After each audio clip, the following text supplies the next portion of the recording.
Yang ingin saya bahas kali ini, apa lagi ya? Yang ingin saya bahas kali ini, boleh nggak sih seorang suami itu nganggurin istrinya? Apa, nganggurin istrinya? Iya, boleh nggak sih sang suami itu nganggurin istrinya? Mubazir banget ya, istrinya dianggurin. Dan ada nggak keterangannya ataupun referensinya yang diterangkan oleh ulama di dalam kitab? Maka jawabnya itu adalah ada. Kali ini saya bawa kitab Ihya Ulumuddin ya. Saya bawa kitab Ihya Ulumuddin. Di sana ada penjelasan yang disampaikan oleh Imam Ghazali. Saya bacakan dulu referensinya. Maaf, saya agak sedikit pilek.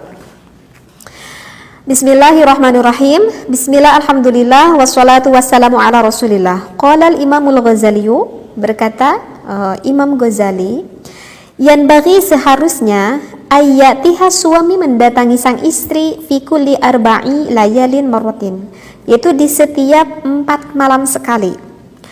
Fahuwa a'dalu, maka hal itu lebih dianggap adil ataupun ideal lah gitu ya. Id adadun nisa'i, karena jumlahnya perempuan arba'un 4, ail haddi aqsal jaizun, yakni batasan puncak yang boleh, fajaza at-ta'khiru, maka boleh mengakhirkan, ila hadzal haddi, akan batasan ini, na'am sumuhun. Nah, saya bacakan dulu ya separohnya. Jadi di dalam kitab Ihya Ulumuddin, Imam Ghazali berkata bahwa boleh bagi sang suami melakukan berhubungan intim, ataupun idealnya berapa kali sih suami mendatangi sang istrinya, yaitu adalah setiap 4 malam sekali. Idealnya, kata Imam Ghazali seperti itu. Kenapa Imam Ghazali berkata seperti itu? Itu dikarenakan batasan sang suami boleh mempunyai istri itu kan sampai 4. Nah, itu yang menjadikan patokan kenapa Imam Ghazali berkata seperti itu. Jadi kalau misalkan sang suami itu punya istri 4, misalkan waktu ngilirnya itu misalkan satu hari selisihnya, misalkan nih gitu ya, istri pertama 1 hari, istri kedua ya hari kedua, istri ketiga ya hari ketiga, istri keempat misalkan hari keempat. Nah, maka nanti akan mendapatkan gilirnya istri pertama nih hari pertama gitu ya. Nah, maka nanti akan bertemu lagi ke istri yang pertama setelah selesai ke istri yang keempat kan, nanti akan bertemu lagi nih ke istri yang pertama. Seperti itu ya, sehingga nanti akan ada 3 malam yang kosong gitu ya pada salah satu istrinya. Nah, maka akan ditemui lagi nih sang istrinya itu pada malam keempat. Seperti itu. Nah, itu yang menjadikan dasar kenapa Imam Ghazali berkata bahwa boleh nganggurin istrinya itu adalah sekitar 4 malam sehari. Jadi bagusnya sih dalam waktu 1 minggu itu sang suami jangan sampai nggak ngelengok gitu ke istrinya ya. Seperti itu. Nah, itu yang menjadikan dasar seperti itu. Jadi kalau kebayang ya, kalau suami yang punya istri 4, harus lelaki yang top markotop ini. Udah, nanti ngelantur deh kalau udah ngebahas ke sana. Nah, udah paham ya? Nah, tetapi ini belum selesai. Pasti banyak pertanyaan nih di otaknya para pendengar.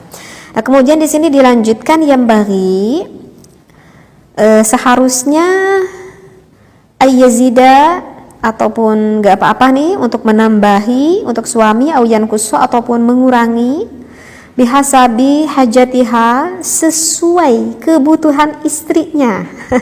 Dengar nih, sesuai kebutuhan istrinya. Fitah sini tujuannya adalah apa? Di dalam penjagaan. Fa inna tahsinaha, sesungguhnya menjaga istri agar tidak, ya misalkan agar tidak terjerumus ke haram. Misalkan si istrinya takut dikhawatirkan selingkuh misalkan, wajibun alaihi, maka ini adalah kewajiban bagi seorang suaminya.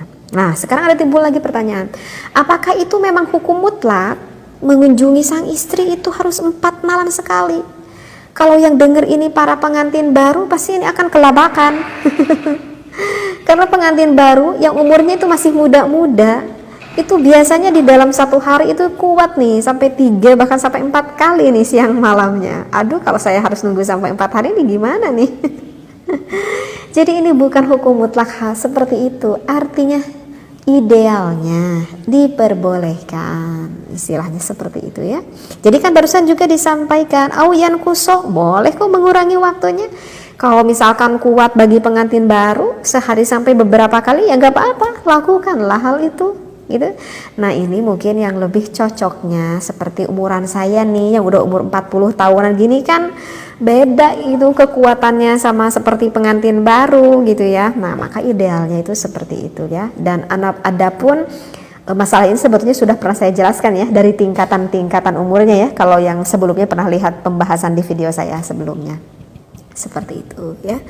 Jadi untuk ini sih sebenarnya boleh dikurangi oleh suami, oleh ditambahi oleh sang suaminya. Artinya adalah ya sesuai kebutuhan istri ataupun sesuai kebutuhan sang suami.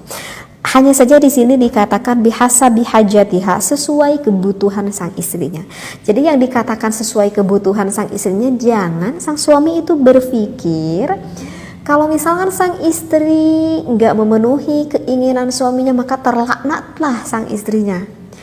Jangan berpikir hanya sang istrinya saja loh yang terlaknat. Kemudian kalau misalkan istrinya yang lagi pengen, kemudian sang suaminya yang hare-hare aja gitu, apakah terlaknat nggak bagi sang suaminya? Sama ya.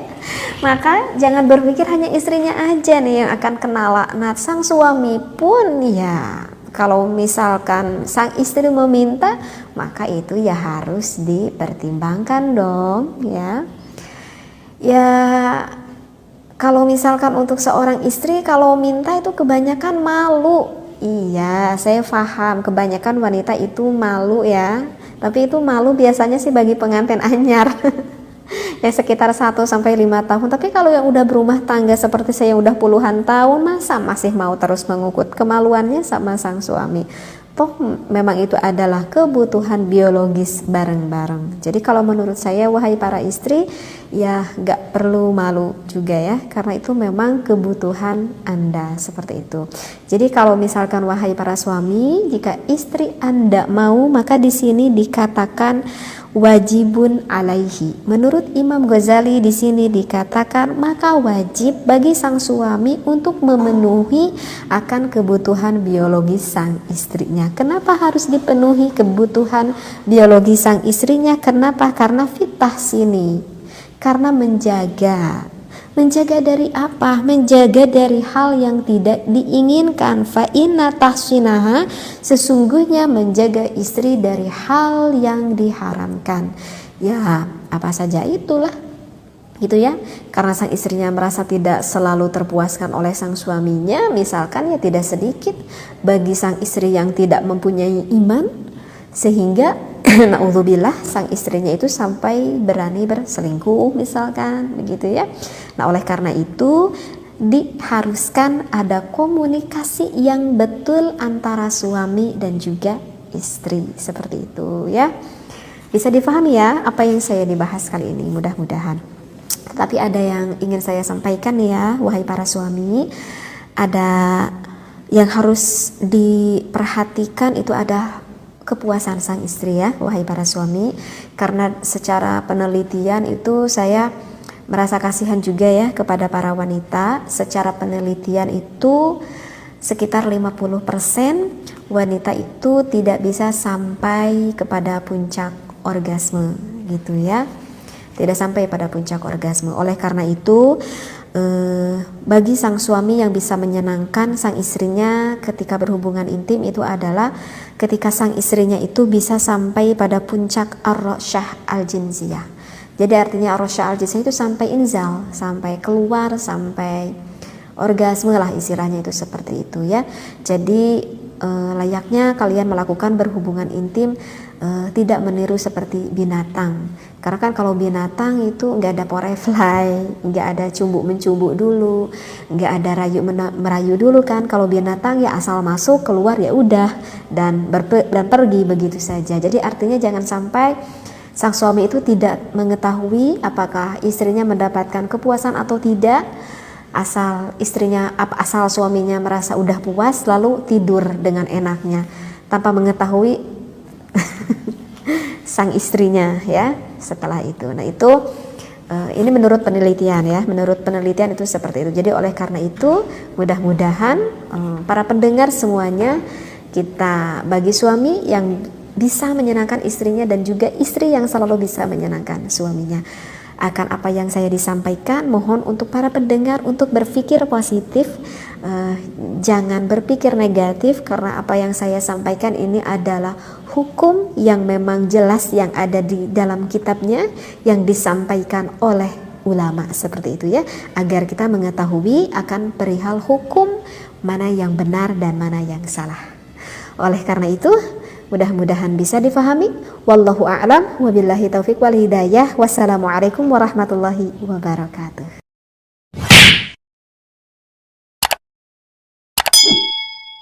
Horror